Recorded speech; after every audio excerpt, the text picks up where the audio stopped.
Dobritz, tu es donc dessinateur de presse depuis très longtemps. Est-ce que tu peux résumer ton parcours? Ben, moi, je suis arrivé à Paris, j'avais 18 ans avec mon carton à dessin.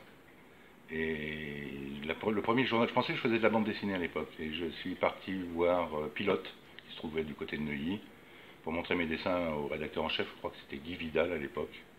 Et en lui montrant mon dessin, il me dit: Mais tu ne fais pas de bande dessinée, il dit: Tu fais du dessin de presse. Et comme Monsieur Jourdain faisait de la prose sans le savoir, moi je faisais du dessin de presse sans le savoir. Donc je suis descendu en quittant le journal, je suis allé dans un kiosque acheter deux trois journaux, voir ce que c'était, le dessin de presse, parce que mes parents ne lisaient pas de journaux. Et moi je venais de Perpignan à l'époque. Et je suis donc à partir de là, j'ai commencé à prospecter dans les journaux pour montrer ce que je faisais, mon mémoire avec mon petit dossier sous bras. Voilà. Mais à l'époque, c'était quand même, c'est pas pour jouer les vieux cons, mais c'était quand même plus facile. Tu rencontrais, moi je me souviens, je dis ça aux jeunes dessinateurs, je me souviens d'avoir téléphoné au Monde, d'avoir eu un rendez-vous avec Fauvet, qui était quand même le directeur de la rédaction du Monde.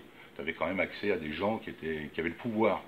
Donc ils pouvaient décider si tu pouvais dessiner pour eux ou pas. Bon, quand Fauvet m'a vu, il m'a dit que ça correspondait pas à ce que je faisais. C'était dans les années, c'était bien avant Plantu, il n'y avait pas de dessin encore pratiquement dans le Monde à l'époque. Voilà, donc tu avais la chance dans ces années-là de rencontrer les gens qui décidaient, quoi. Mais j'en ai rencontré des gens qui me disaient continuez, continuez, mais qui ne me prenaient pas mes dessins. Voilà. Alors, tu as publié surtout dans quels journaux?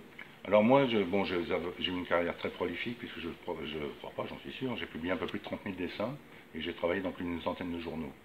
Mais les gros journaux dans lesquels j'ai travaillé, où je suis resté assez longtemps, je suis resté 13 ans à la Croix, j'ai 28 ans, 28-29 ans au Figaro, j'ai travaillé 5 ans pour Télé 7 jours, j'ai travaillé dans un journal qui s'appelait Télécassette aussi, où je suis resté une dizaine d'années.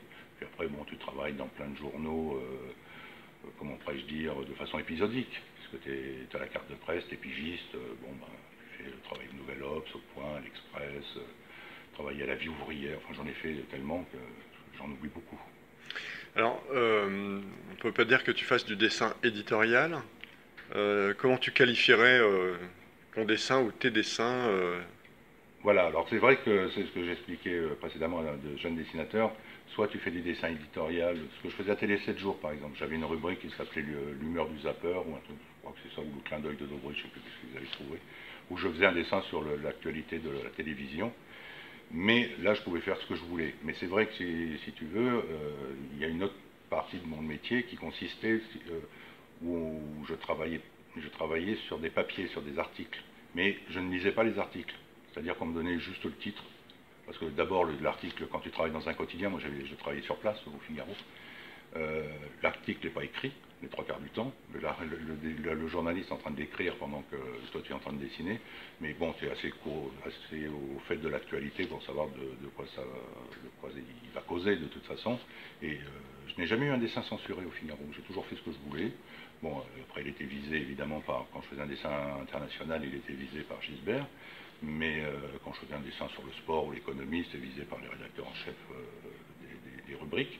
Mais c'est encore un métier spécial. C'est vrai que tu n'es pas libre de choisir ton sujet, mais tu fais pas un dessin éditorial parce qu'en même temps on te donne la place. C'est-à-dire que tu dois faire un dessin sur 2 cols ou 10 cm de haut, 3 cols et 5, tu vois ce que je veux dire. On t'impose la place, on t'impose le sujet, mais tu fais ce que tu veux quand même. Hmm. Alors, tu fais des dessins très épurés avec beaucoup d'aplat avant de te mettre à la couleur. Là, en ce moment, tu exposes des dessins en couleur. Mais il y a eu une évolution dans ces 40 ans de dessin. Oh oui, c'est-à-dire que si tu veux, je m'ennuie rapidement. Moi. Dès que je maîtrise un style, il faut que je change. C'est-à-dire que, bon, là, ce que je montre à Saint-Just sont des dessins que je fais sur tablette numérique, en couleur, mais j'ai dessiné à l'acrylique, j'ai dessiné à l'aquarelle, et chaque médium implique un style différent, une façon de dessiner les personnages différents. Je dessine à la plume, je dessine au pinceau, j'ai utilisé tous les médiums possibles et inimaginables. Au bout de 2-3 ans, je m'ennuie, parce que j'arrive au bout de mon... Comment pas dire, comme je disais toujours à Piem, je ne veux pas être un OS du dessin de presse. C'est-à-dire que faire toujours le même dessin, ça, il faut que je change. Dès que j'ai l'impression de ne pas avancer, je change de style. Et quand maintenant que je travaille sur des livres, Quand je fais un livre, je prends un style, et après, si je fais un autre livre, je vais refaire un autre style. Ah oui, sauf que le style du dessinateur, c'est un peu son image de marque, Voilà. et le lecteur attend ce Voilà. style quelque Oui, part. alors c'est l'avantage aussi de ne pas être une vedette de premier plan. Ça faisait hurler T-News, qui était vraiment un très très bon ami, très bon copain. Et il me disait, mais comment tu peux faire ça? Ben, je dis, moi, tu sais, justement, c'est parce que je ne suis pas une vedette. Si j'étais une vedette, les gens comme Cabu, comme T-News, ou Wolinski, ils attendent ce style, le style qu'ils ont. Ils ne vont pas désarçonner leur lecteur. Moi, j'ai plutôt un univers dans lequel je me promène, et ça me permet justement de... Et jamais eu de problème avec les journaux. Je changeais de style, je changeais de personnage, ça ne choquait pas, personne ne me disait rien. Donc, ça, pas de raison de s'en priver.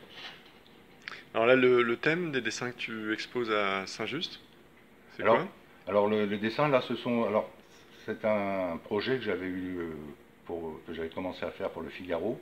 C'est-à-dire que ça s'appelle Dégâts des eaux, zoo Z de ZOS, donc des petits animaux, des petits dessins sur les animaux. Et je voulais le faire pour un site internet, pour le Figaro. Je suis parti à la retraite donc avant. Et quand tu cherches à faire un dessin comme ça tous les jours, il faut essayer de trouver un style qui soit assez simple et qui te permette d'en faire plusieurs par jour. Parce que si tu décides d'en faire un par jour, ça veut dire que des fois tu pars en vacances, tu n'as pas envie de bosser, donc il faut toujours avoir beaucoup d'avance.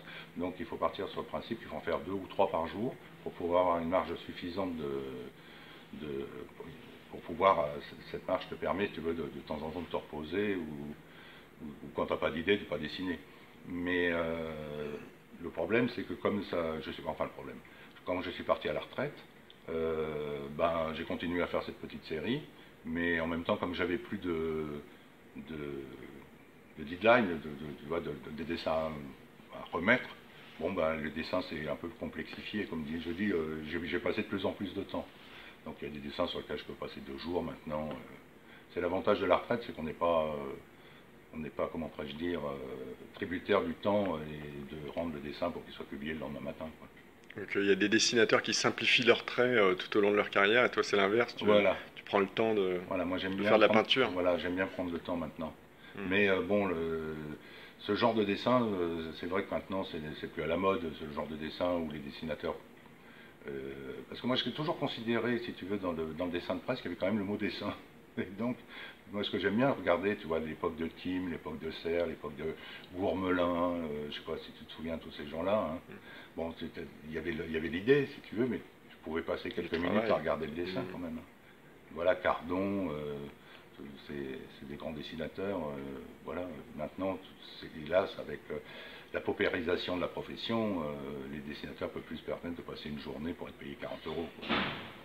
Alors justement, quel regard tu portes? 40 ans de vie professionnelle, ça a quand même pas mal évolué, avec en plus la focalisation actuelle suite aux publications de caricatures depuis 2005-2006. Oui. C'est compliqué quand même aujourd'hui. Ah bah, c'est très compliqué. Il y a 2 raisons pour lesquelles c'est compliqué. D'abord, c'est les réseaux sociaux, sur lesquels, dès que tu fais un petit dessin, tu peux avoir, comment pourrais-je dire, des tas de menaces.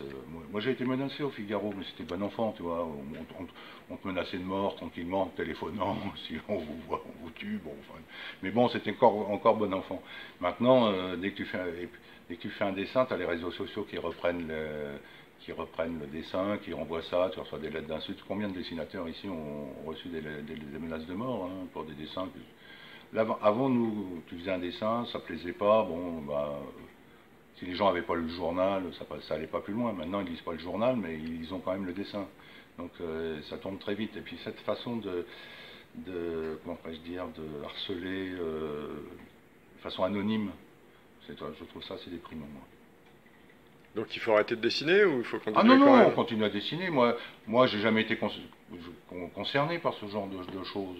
C'était pas mon style à moi. Je me souviens quand j'avais 18 ans, 19 ans, j'avais été voir Charlie Hebdo, Harakiri, et j'avais rencontré Choron. Il y avait toute la bande rue des Trois Portes. Et Choron regarde mes dessins comme ça, il me dit, mais Jean, tu veux travailler pour nous? Mais toi, t'es un poète. Donc voilà, moi je suis un poète. Très bien. Merci beaucoup. Ah bah de rien.